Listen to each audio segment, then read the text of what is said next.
السلام عليكم ورحمة الله وبركاته. أهلا بكم يا حبايبي في قناة المتواضعة يوميات ست اخوات. النهاردة هنعمل أكل خفيف زي ما احنا متعودين في الصيف، الأكل الخفيف السريع اللي هو ما ياخدش وقت في المطبخ. الدنيا حر طبعا، والوقفة في المطبخ بتبقى صعبة أوي على ست البيت. حتى في الأكل بيبقى عايزين الحاجة الخفيفة السريعة اللي هي بقى ايه، من غير تكاليف خالص. لا هنعمل محشي ولا هناخد وقت، احنا هنعمل بقى مكرونة بالصدق. يلا نصلي على النبي كده عليه الصلاة والسلام ونبدأ نعملوها سوا. اول حاجة بنغلي مية ونشطف فيها الصدق كده زي ما انتم متعودين، يا دوب دقيقة واحدة بس وننشله. انا مش بنسويه ولا حاجة، انا بننضفه. وهنطلعه نخرطه، وهنجيب طاسة نسخنها ونحط فيها شوية زيت، نفس شوية الزيت اللي انت بتقلي بيهم المكرونة. هتحطيهم في الطاسة يسخنوا. لو انت عايزة تحطي سمنة حطي سمنة، انا متعودة نعمل بزيت عشان بيبقى اخف شوية. لو انت متعودة على طعم السمنة حطي سمنة. هنحط الصدق بعد ما قطعته وهنشوحه في الزيت تشويحة بس بسيطة كده، يدوب لونه يتغير.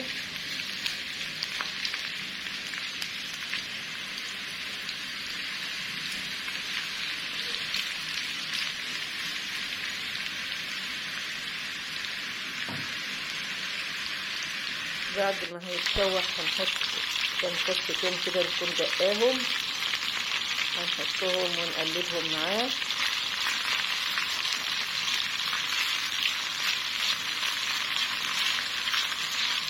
نخلي ريحة التوم تطلع كده تبقى ريحة جميلة، مش هنحمره ولا حاجة، لا هنخلي بس يا دوب الريحة كده تفتح كده وتبقى ريحتها حلوة.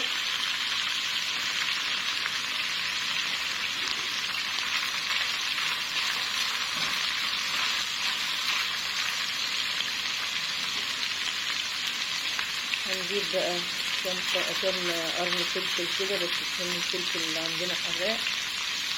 هنحط قرنين 2، لكن انت لو عايزة تكتري كتري.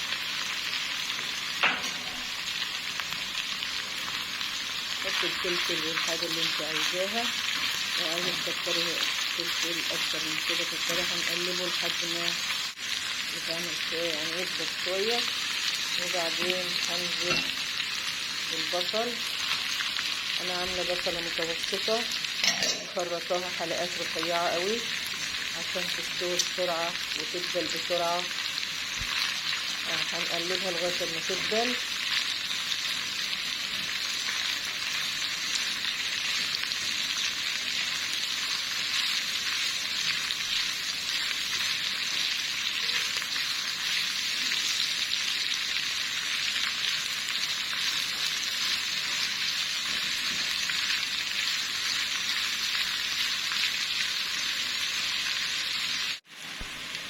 هنكون مخرطة طماطمتين وسط كده ونحطهم عليه ونسيبهم برضه لغاية اما يتبالوا خالص.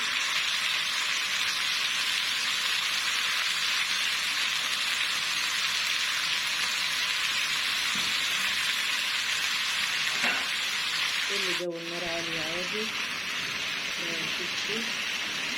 جبلة الطماطم اللي هي هنحط نص معلقة فلفل ونص معلقة كمون ونقلب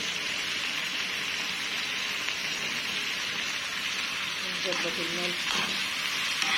لو عايز ملح نحط، طبعا الملح حسب الرغبة لغاية ما نظبط الأكل يعني.